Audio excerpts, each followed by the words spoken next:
श्री विष्णुर्विष्णुर्विष्णुः श्रीमद्भगवतो महापुरुषस्य विष्णुराज्ञया प्रवर्तमानस्य अद्य श्रीब्राह्मणो द्वितीये परार्धे एकपञ्चाशत्तमे वर्षे प्रथममासे प्रथमपक्षे प्रथमदिवसे आज्ञातृतीये यामे तृतीये मुहूर्ते रथन्तरादिद्वात्रिंशत्कल्पानां मध्ये अष्टमे श्रीश्वेतवाराहकल्पे स्वायम्भुवादिमन्वन्तराणां मध्ये सप्तमे वैवस्वतमन्वन्तरे त्रेता द्वापरकलिसंज्ञकानां चतुर्णायुगानां मध्ये वर्तमाने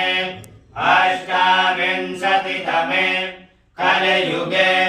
कलिप्रथमपादे भारतवर्षे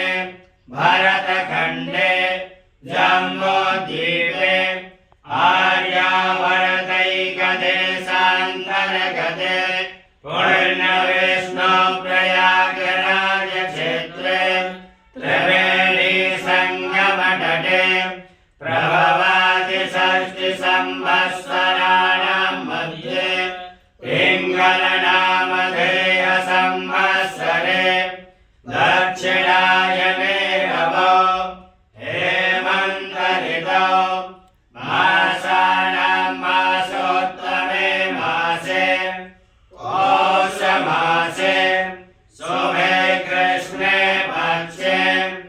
अद्यसंज्ञायां